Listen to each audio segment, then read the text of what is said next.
आजाद भारत में प्रधानमंत्री का पद सबसे ताकतवर रुतबे वाला होता है। पिछले 77 सालों में पीएम की कुर्सी तक पहुंचने का सपना बहुतों ने देखा, लेकिन इस पर बैठने का मौका मात्र 14 शख्सियत को ही मिला है। किसी को जनता का अपार समर्थन मिला तो किसी को इसके लिए तिकड़म करनी पड़ी। तो आइए जानते हैं भारत के पहले प्रधानमंत्री जवाहरलाल नेहरू की कहानी कि ऐसा क्या था कि सरदार वल्लभ भाई पटेल को पूरा वोट मिलने के बाद भी जवाहरलाल नेहरू को प्रधानमंत्री बना दिया गया। 15 अगस्त 1947 से साल भर पहले ही साफ हो गया था कि भारत की आजादी अब ज्यादा दिन दूर नहीं है। यह भी तय था कि कांग्रेस अध्यक्ष भारत के पहले अंतरिम प्रधानमंत्री बनेंगे, क्योंकि 1946 के सेंट्रल असेंबली चुनाव में कांग्रेस को बहुमत मिला था। 1940 के रामगढ़ अधिवेशन के बाद लगातार 6 सालों से मौलाना अबुल कलाम ही कांग्रेस के अध्यक्ष चुने जा रहे थे। कांग्रेस प्रेसिडेंट के चुनाव की घोषणा हुई तो अबुल कलाम फिर से चुनाव लड़ना चाहते थे, लेकिन तब तक गांधी नेहरू के हाथ में कांग्रेस की कमान देने का मन बना चुके थे।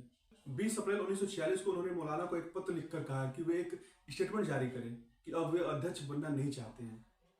गांधी ने साफ कर दिया था कि अगर इस बार मुझसे राय मांगी गई तो मैं जवाहरलाल नेहरू को ही पसंद करूंगा। उस वक्त कांग्रेस महासचिव रहे आचार्य जेबी कृपलानी अपनी किताब गांधी लाइफ एंड थॉट्स में लिखते हैं कि कांग्रेस वर्किंग कमेटी की बैठक 11 दिसंबर 1945 को थी, जिसे आगे बढ़ाकर 29 अप्रैल 1946 को कर दिया गया था। इसी दिन कांग्रेस का अध्यक्ष का चुनाव होने वाला था। परंपरा के मुताबिक प्रांत की 15 कांग्रेस कमेटियां ही अध्यक्ष का नाम का प्रस्ताव रखती थी। इनमें से 12 कमेटियों ने सरदार वल्लभ भाई पटेल का नाम प्रस्तावित किया। किसी भी कमेटी ने जवाहरलाल नेहरू का जिक्र तक नहीं किया।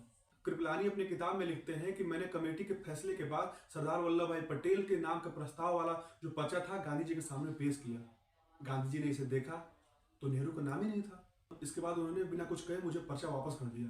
कृपलानी गांधी जी के साथ लंबे समय से काम कर चुके थे। वे गांधी की आंखों से समझ जाते थे कि वो क्या कहना चाहते हैं। कृपलानी ने नया प्रस्ताव तैयार कराया। इसमें पटेल के अलावा नेहरू को भी कांग्रेस का अध्यक्ष बनाए जाने का प्रस्ताव था। इस पर सबने दस्तखत कर दिया। सब जानते थे कि मन से गांधी नेहरू को ही अध्यक्ष और पीएम बनाना चाहते हैं।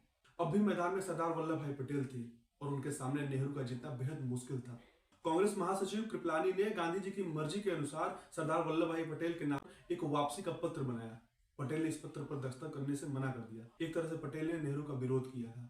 वो पत्र गांधी के पास पहुंचा तो उसमें पटेल का दस्तखत ही नहीं थे। जब गांधी जी को पता चला कि सरदार वल्लभ भाई पटेल उस पत्र में साइन नहीं करे हैं तो उन्होंने पटेल के पास वापस वो पत्र पहुंचवाया। इस बार पटेल समझ गए थे कि गांधी जी अड़ गए हैं और उन्होंने दस्तखत कर दिए। नेहरू को निर्विरोध कांग्रेस का अध्यक्ष चुन लिया गया और इस तरह आजाद भारत को पहला अंतरिम प्रधानमंत्री मिला।